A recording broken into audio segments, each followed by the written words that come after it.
Good morning, Michel Cabirol, La Tribune.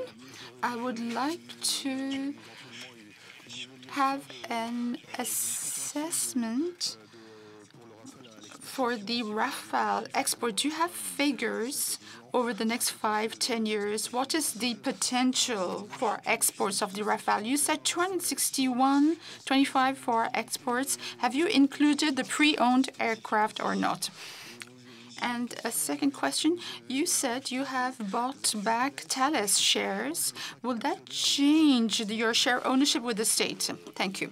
As for the number of Rafale, normally, if I'm not mistaken, but there are people correcting me, 261, that does not include the pre-owned aircraft. So this is why I've put them separately. So you have to add the 12 pre-owned Greek aircraft and the 12 Croatian aircraft. For the moment, we do not have 12. We have delivered 4. France has delivered them. So you have to add them. And we were honest, we did not counting the French aircraft twice. So these are new aircraft when we talk about the figures you have here on the slides. As for the potential to increase the Rafale, well, it's a bit like the chicken and the hen. 5 years ago, if I was told we're going to go on to phase 3, no, I would have said we cannot anticipate that. We should sell first. So there's a limitation to increase production chains, but actually, we need some time. When we set up a Rafale chain and we increase the potential, we need more surface area. We have planned the right surface area in our plants, and especially in Mérignac. So therefore, we can increase this pace. Today, we have set this pace at 3 so that we can deal with the current orders. If we have more orders, of course, we've anticipated the 26 orders, but if we have to increase them, we can still further increase. I'm not going to give you an exact figure on how much more we can do. We cannot reach pace 20, but we can go above pace 3. It's not just us, it's our suppliers too. But once the supplier has developed, he's happy because the production of the Rafale that was not very significant in our backlog of our suppliers, now it is becoming more significant, so that is good news for them. And the third question, it's Thales. Of course, we have bought Thales shares, but we have remained in the pack.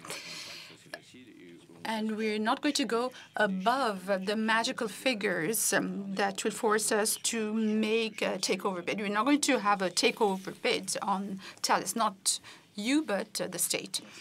Thank you. Bruno Tchenik. I have 4 questions. Should I put them all in a row?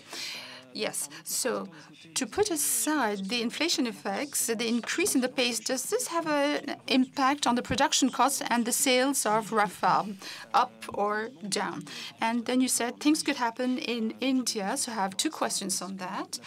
The controlling of DRAL by Dassault, will that be done or not? And in the framework of an MMRCR 8.0, will there be an additional production line to support industrialization in France to help the supply chain? And a very easy question. There are a lot of people who mix up the development of production and delivery for Falcons. So when will we see 2, 3, 4 Rafales coming out from Mérignac? And there's a German report that questions Dassault for the delivery of the Euromail. Do you have any comments to make on that? So there are 5 questions and not 4. So I'll try to answer one after the other. So the first question was on the schedule, the increase in the pace, in the development pace. And as for the costs, in theory, yes, the increase in the pace will bring down costs. But the costs are increasing.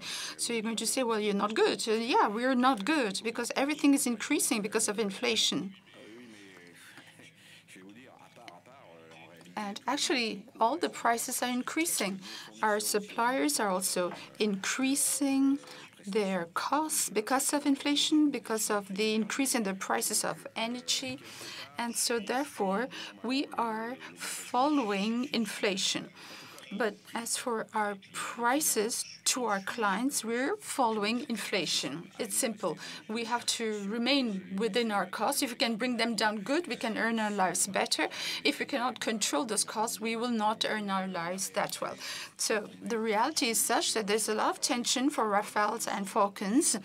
As for the increase to our suppliers, which is greater than the increase in inflation seen from the side of our suppliers. As for India, yes, with DRAL,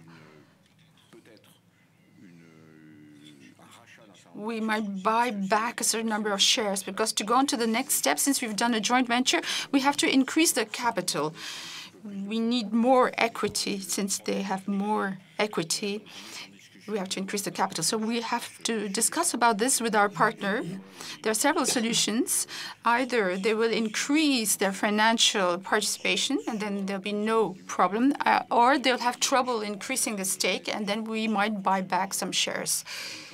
We are 49.51, so we might not buy the 49%. So this is a normal discussion. For the moment, we have stabilized production there. It's working well. We have a mixed team there, a few French and a lot of Indians. We are very happy of the work done by the Indians and the Indian mastery of all this. So we want to still develop Nagpur with DRAL, whether it's with the Dassault's capital or more finances from both, from Dassault and our partner. From MMRCA, this is the preparation of additional orders in the future. This is not called MMRCA. It will be aircraft to be made locally, partly.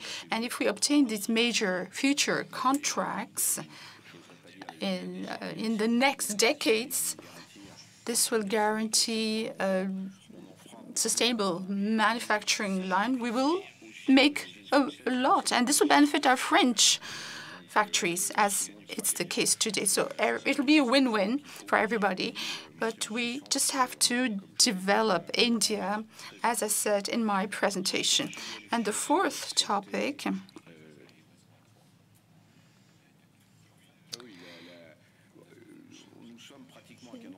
we have reached phase 3 in our upstream factories. We're increasing our rates. It's not always easy, because at Seclin, we are helping the supply chain manufacture the primary parts. So we're doing additional work, but they have reached phase 3. Mérignac, this pace will arrive later. It will be there in a year or two, and we will go through rate 2. We have a guidance for 22 Rafale aircraft, so 20 means 2 per month, because we are counting 11 months out of 2022. So we are materializing this passage to phase 2. Considering our difficulties with the supply chain, it's a great challenge. So we will go on to phase 3 to face the deliveries, where we will have more than 22 Rafales. And the last point is the MALE. The MALE, it's difficult with Airbus. We are holding discussions that are reversed compared to what we do usually. So when you are the prime contractor, what we tell our subcontractor are certain specifications, and then we wait for them to deliver. We can modify our specifications during development, but we know more or less in which direction we're going. We know the size of the aircraft, the orders, the expense, and we are expecting a lot from Airbus, the prime contractor, to give us these specifications. So what was written in Germany is not the truth. Good morning. I'd like to know what you think about the European defense strategy presented by the European Commission yesterday, as well as the implementation of this tool, EDIP tool, from EDIRPA and ASAP merger. and the various mechanisms that the Commission has put forward to the member states. I'm delighted about it. It means that the European think that it's good to work together on defense. And that's very good news, because in the past, it was not like this. There was a taxonomy for each type of weapon. You were blamed. And it is still in the mind of many people in Brussels and in Paris. You still have these saying, well, you know, weapons or arming or Dassault and the defense industry will not talk about that. They will talk about a controversial arming or armament. It does not exist in the international vocabulary. So they're going round in circles and beating around the bush. So we don't see why the environment is not to be considered. That the weapons will have to be on our sides, whether on the side of our enemies or potential enemies. So I'm delighted that Europe is realizing it, but between this realization and developing a European defense industry, there will be many years and even decades. So it's good that the European institutions have realized these needs. Now, if on top of that, European member states buy European products, that's good, but it's not the reality. No, some progress can be made in pooling the purchases. Why not? No, this realization is very good, but my recommendation to Europe is that keep it simple. Don't make it complex with very complex rules and standards, such as what I read in some documents. Too many requirements and standards, so that what is required by some European countries in the case of war economy, we do not develop standards. We have to develop weapons, and our economy from one day to the next will put armament at the heart of our concerns. We're not in that stage in Paris. In Paris, in France, we do have a greater capacity in terms of production, made in France, that is, compared with other countries. But when it comes to ramping up in quantities, it takes time. You cannot do that in a fortnight. You need to have the appropriate budget to make sure that this ramping up will happen. Now, if there is a European mobilization, that's very good, but it's going to take time. And I'm delighted that such realization has happened. Good morning. You said that you've said you sold fewer Falcons this year in 2023. What does it say about business aviation market today? What about the pre-owned market? Well, I'll first answer the second question, which will shed light on the first question. The pre-owned market was not as dynamic as before the pandemic, where the inventories were very low. No, the pre-owned business aircraft are more numerous, meaning that the market has shrunk a little. Now, for the new aircraft, our case is a bit particular, because we're selling pretty well in the US. That was the case in the United States in 2023. Not so much in Europe. Maybe this is reflecting some concerns in Europe, but from the economic standpoint, the US market is doing well, full employment. There is a bit of overheating. That's why it's difficult to control inflation. But in Europe, some countries are in a recession, some are close to recession, some have a very high debts, so they will have to have some stringent budget decisions at the national level for some countries. So this is not so encouraging to buy business aircraft in Europe. Asia is waiting for the 10X because Asia is far away. But when you compare with Bombardier and others, they're selling these Global 7500, 750, and they're also waiting for the certification. LJ 700 has not been certified yet. It is pretty much delayed for our competitors. No, we are waiting for the sales of the 10X, but that's not tomorrow. And in some markets, if you don't have the aircraft ready for the next 18 months, people are ready to wait. So the sales will go up. When the 10X is operational, the 6X has just been delivered. So gradually for the US market, we think, for instance, that the 6X, now that it is operational, after the maiden flights, and that our customers can use it on a demonstration flight, we will increase the number of orders.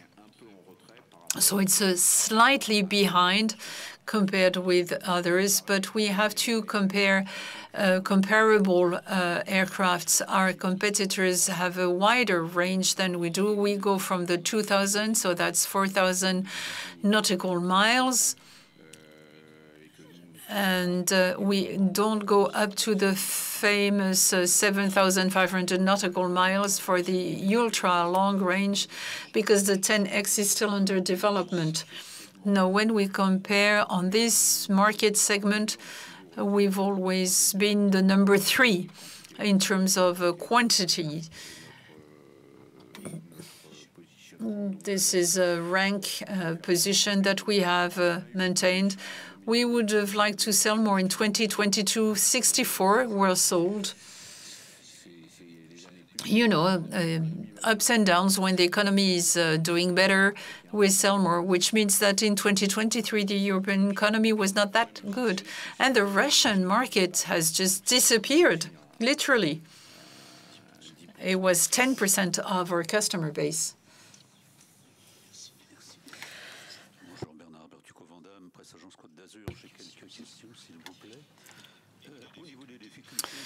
I have some questions about your supply chain disruptions that you've mentioned. What is the share for the disruption on the structure side and motorization? And regarding the technological transfer in Make in India, have you taken any specific measures regarding the sovereign cloud?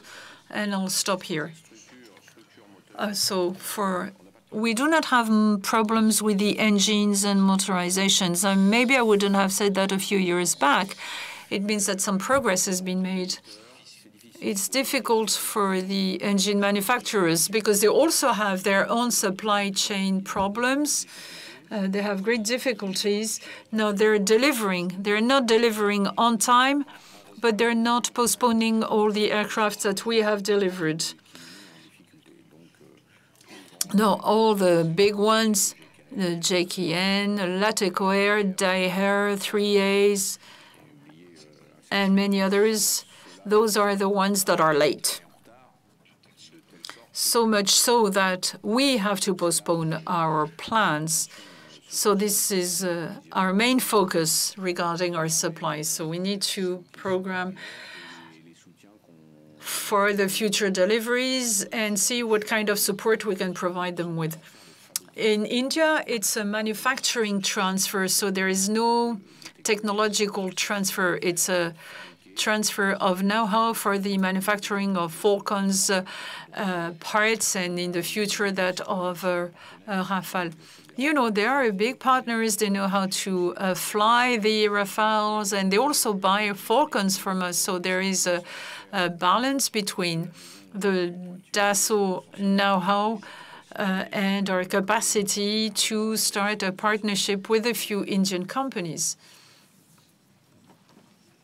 Bonjour, j'ai deux questions. Une qui a trait. I have two questions. One, regarding your appeal to the European Court of Justice. Did you submit it as Dassault Aviation or in a consortium with others? And what about the AWACS aircrafts? Macron, president, has gone to Sweden, and apparently they've talked about some cooperation with Saab. Will you be considering this for this future system? So we are the only one who've appealed to the European Court of Justice. We did not start a consortium or a class action, if you wish. We started to negotiate with the Commission, Rolls-Royce, the manufacturer of the 10X engines based in Germany, and Safran for noise standard reasons. And Daher is also supporting us, as well as other companies in the industry. But we are the ones submitting the appeal because we are the big business jet company in Europe. I'd like to recall you that in the EU regulations, what was told to me by the commissioner in charge of transportation, if you use SAF, you are in the taxonomy, and if you manufacture aircraft with the SAF, you're not included in the taxonomy. So I don't understand their approach. It seems that there is a loophole in Europe. Now, if it's political, it's going to be difficult, but if it is a legal issue, then maybe we have some chances. But I didn't know that the Commission was involved in politics. No, Saab is a company for which we have great respect. They design and manufacture aircraft. We've had excellent cooperation with them for the Eurodrone. We really worked pretty well with them. We have very nice memories of our work with Saab. Now, if France and other countries were interested in having in an AWACS 10X, we would be ready to discuss it. We've talked about it with our friends at Saab, but what remains to be done is to build a program. But an AWACS is difficult to design. They are specialized in radars, so they would probably work with our friends at Thales, and then we'll have to select an aircraft. And if we would have to compete, and if we were to work with Saab, we would be very happy. 10X AWACS or any other topic, the Swedish industry is an industry we can easily cooperate with.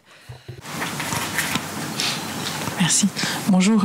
Good morning, Sarah White from the Financial Times. I have 3 questions, one on the supply chain. Can you give us the details?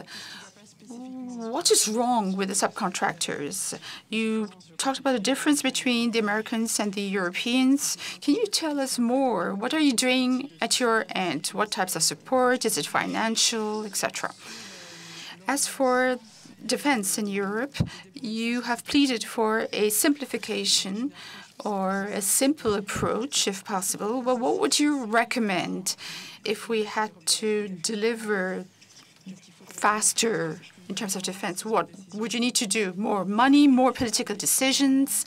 And the last question, I don't know if I missed it, but how many people would you hire net this year if you take into account the departures and the new hirings? Thank you.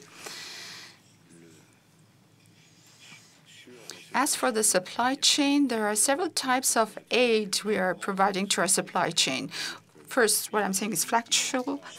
Today, there are no American or Canadian companies with whom we are used to working that are delaying our deliveries.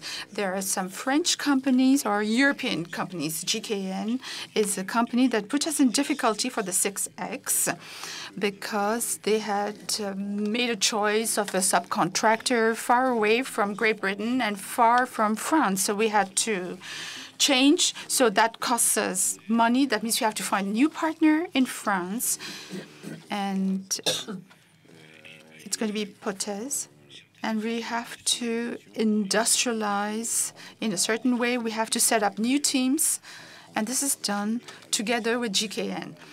So we are investing. We are setting new teams, industrial teams, to launch this chain, and we have to support the manufacturer, the new manufacturer of the different parts. So this is a major human and financial effort.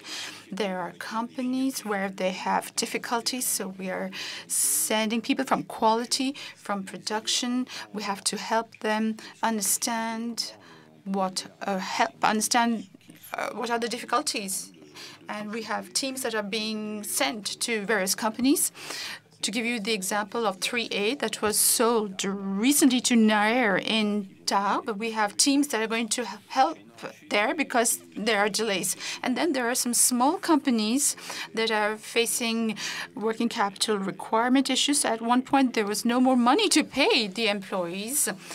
And we forget that because we're a very large company, but that is our job. We have to pay. We have to be able to pay. So we need to have money in our coffers. So we are making advances, Dassault, so that these small companies might be able to survive because it's in our interest. It's not just for everybody's happiness that we're doing this. But we are, of course, taking risks. When you're working with a company that is not totally secure, we are taking risks.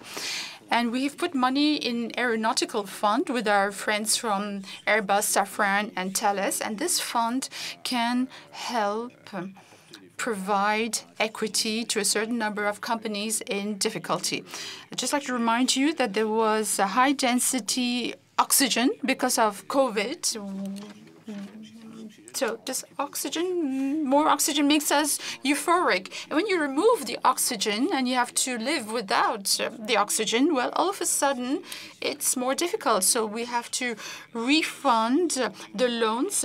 If you step up production, you have to invest. You need money, so you need working capital requirements. And when you go to see the bank, well, the banks right now, with the high interest rates and the lower volumes, you have to go and meet the banks to ask them to lend, and they're less altruistic than Dassault. And they don't want to lend to someone who's going to collapse.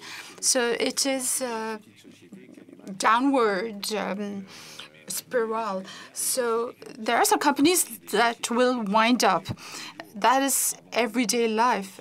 Before the COVID, we have to get used to living as before the COVID, and these companies should be able to manufacture and supply with other companies. And we, considering our manufacturing, we don't have double, triple, quadruple sources. So we really have to anticipate things.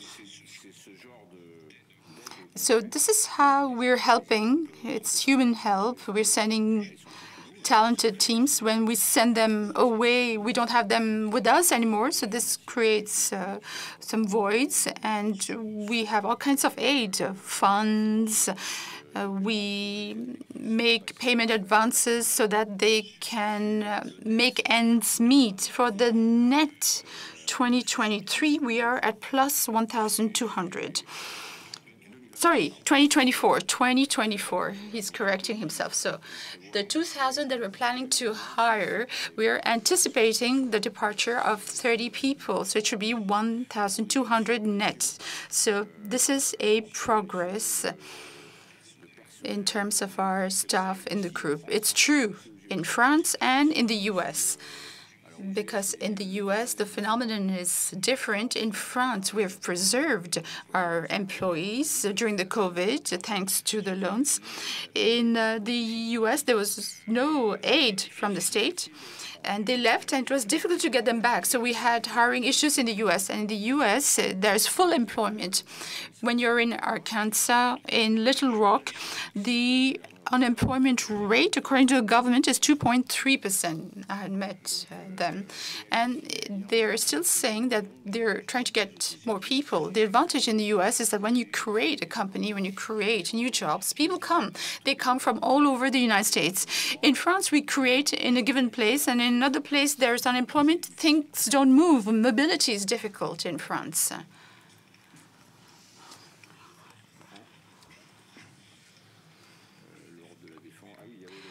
And there was, what do you expect from defense in Europe? No, that's Freudian. I didn't want to answer that question, actually.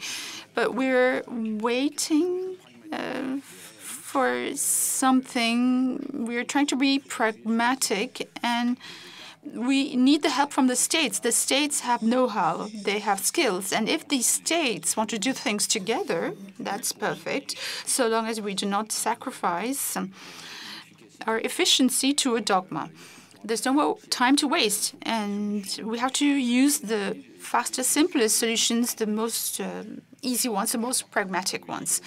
Today, if we were supposed to have a war in the future, which I don't hope for, and I mean, the NATO is ahead in terms of military efficiency. And to build equipment for the NATO, we've understood that the US were not absent from this whole story, including in Europe.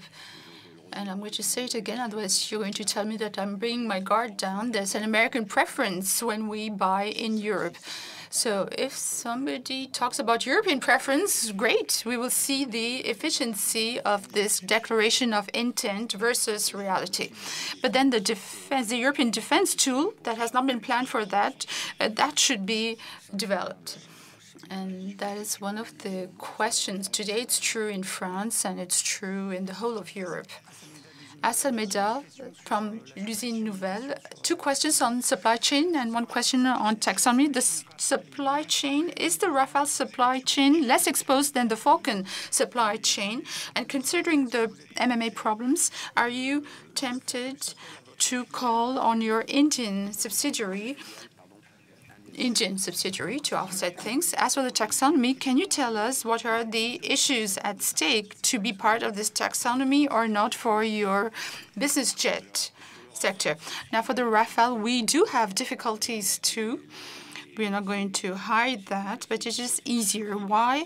Because you have only one supply chain, whether it's for France or for the export, it's the same chain, it's the same parts. So when we have a difficulty, we're focusing our efforts and we are solving one difficulty. Secondly, we deliver our aircraft to Mérignac, not to Little Rock as for the Falcon. It's not the fault of Little Rock, but when we are behind time for a basic aircraft, which is not equipped with all the completion, we don't let it go. So that creates an additional difficulty, and it's more complicated to catch up. So for the Rafale, it's easier to focus to have all the parts. The Indian supply chain is not really helping us in our everyday life. What we hope is that in the future they will be able to contribute to this stepping up in production. And the taxonomy, it is not really affecting us at Dassault. It is affecting the financial tools. So the funds are setting criteria. They're saying that if you're not following the taxonomy, we're not going to help you. We're not going to enter into your capital. We're not going to give you loans. And that's where things will be difficult for our supply chain, for our business jets, and for our military aircraft. Because even if it is not the environmental taxonomy and there is no more social taxonomy, some people mix both. And they're confused. They do not know what Brussels wants in terms of taxonomy, the environmental taxonomy or the social one, and then they exclude defense and the business aviation. So that is the risk, and we have to really say loudly and clearly that if you want to be in defense, it should be said everywhere, not only at the Ministry of Armies. I don't always hear this in Bercy, but it should be said in Bercy too. So you're going to say it to them, and they're going to call me because they'll tell me that I'm saying something foolish. But it's just a slight exaggeration of things to make people aware. That's for defense, for this taxonomy that does not exist, as they say. And for business aviation, I hope that people will understand that it isn't that we don't want to work on the environment, but we do not want to have a political stigmatization on people who are working for the future, who are working on the environment, but they have needs. Business jets, it's not only a caricature of the person who has a lot of money and who's going on holidays. It's 90% flights for business. These are people who need to go somewhere. then they go somewhere else, not too far, and they optimize their time, they optimize their trips so that they can put their companies at the best level, considering the suppliers, their partners, etc. It's only here in France that we have to explain this. We don't have to explain this elsewhere. Everybody knows. And in France, it is known too, but there are people who criticize. And when they talk about private aviation, well, what do they mean by private aviation? It's a nonsense to talk about private aviation. When you have a private company that does commercial aviation, do we call it private aviation or commercial aviation? We call it commercial aviation. So what do they mean by private aviation? They're just stigmatizing things that it's private people, but it's companies or even governments that use this type of business jets. 10% of this is used by the government. I'm an independent journalist. You were happy with the financial results of Thales, and as a shareholder, what about the list price of Thales since the 24th of February 2022? It's increasing. It's increasing. But as for Rheinmetall, Leonardo, BAE, the price of Thales shares has not gone up that much. So I don't want to hurt any financial specialists here, but our list price is not our subject, neither for Dassault nor Thales. We are happy with the share price since we have entered Thales. It has rocketed. We've made a good investment, and we are paid off dividends that contributes to our net. So everybody's happy. But we are at Thales, just as Dassault family is at Dassault, and we're there over the long term. And in terms of the long term, the share price is not important. It's not important over several years. Over several years, it's going to progress. It's going to progress well. If your question is to say it could be better, that means we have a huge potential for evolution. So it's better to be within Thales. So why isn't it as high as it should be? I can't answer. The analysts are much better than I am in that topic. I'm at 25% or 26% now because we have increased it once again. We're very happy to be at 26% within Thales. We have a good capital. We're not going to sell it, so we are not interested by the share price. We've bought here. So if you tell me that it was under, that means we were right to buy. You should always buy when the price is under. So we were right to buy when the Thales share was lower, and now we've reached a maximum level. Good morning, Anne Boer from Les Echos. I have a topical question on Saudi Arabia. Are you still negotiating with them, or the German veto that has been put off is delaying everything? And another question on the FCAS. What are the next deadlines for you? We always feel that it's going to be later, but it happens very quickly. We're working on Saudi Arabia. We're doing things as people do it locally. We are having discussions with the armed forces because a combat aircraft, we have to make sure that the aircraft is good. We think that our aircraft is better than the Eurofighter. If I told you the opposite, you would be surprised. But there's not just me who thinks that. A lot of people who think that. So that's one of the main points. And the second thing, Saudi Arabia would like to form partnerships in the industry. So we're working on this. We're very interested, and we're having discussions with Saudi companies, with the Saudi Air Force, and with those who've been appointed to discuss all these topics with us. So we're doing this normally. Good if the Germans have opened up exports. I mean, as the Americans say, in God we trust. For the second question, the FCAS, well, developing a fighter jet and a demonstrator takes time, even more so when you have various partners. So it's the normal pace. We are on track, considering the contracts we've signed, not only with the states, but also with our industrial partners, that is Airbus. The next milestone will be the phase 2 contract, which is the development and manufacturing of a demonstrator, further to the detailed studies, and that's in 2026. So there will be a whole preparatory work. It's not only an industrial preparatory work. We have also to make sure that the budgets are allocated by the 3 countries that are part of the FCAS. But we're on track.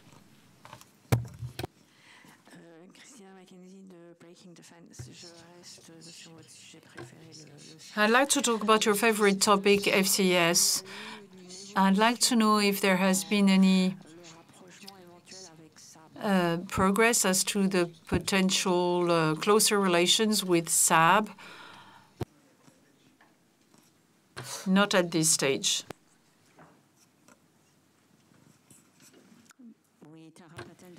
Tara Patent on Bloomberg on the same topic, on the new generation fighter NGF.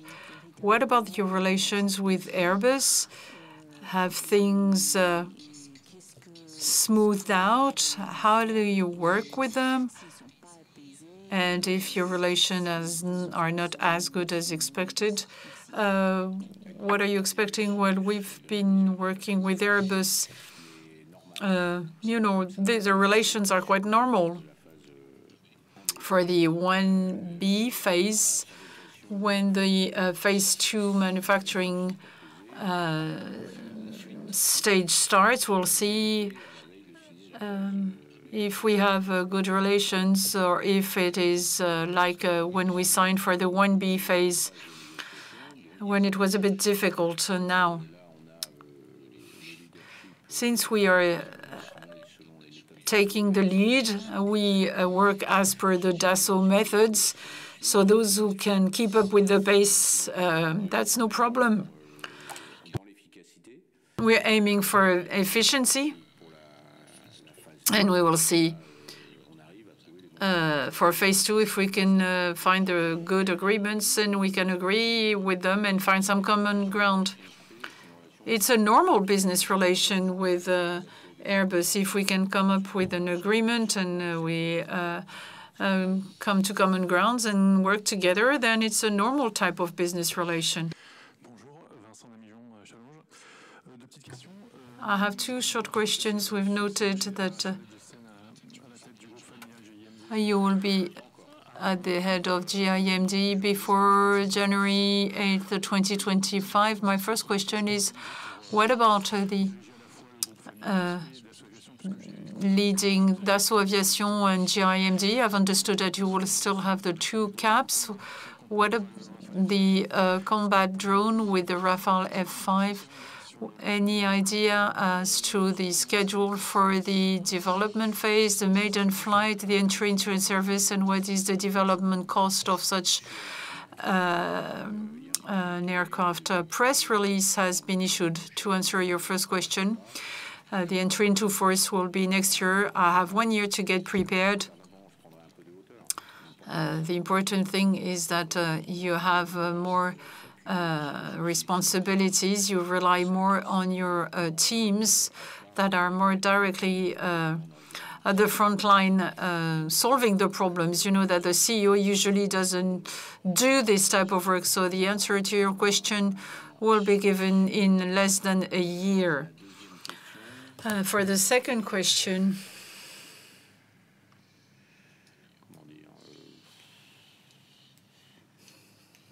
how should I answer this? Just like wait and see. Wait. You'll have to wait. Be patient. You do have the answers, don't you? Maybe be more specific in your question, so maybe I can provide you with more details.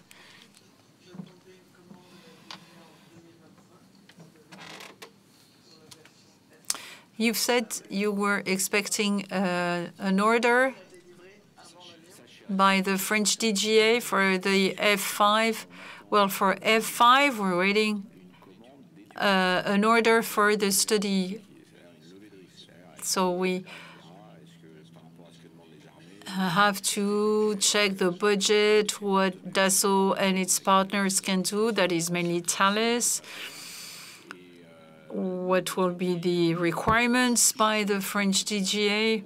So we are studying anything that is possible regarding drone fighters. It's an announcement which was made by the minister, as you know, so we're still waiting for further detailed engineering studies on this. So we're waiting for the French armed forces to work on this. You know, the French Defense Procurement Agency has to provide us with their terms of reference.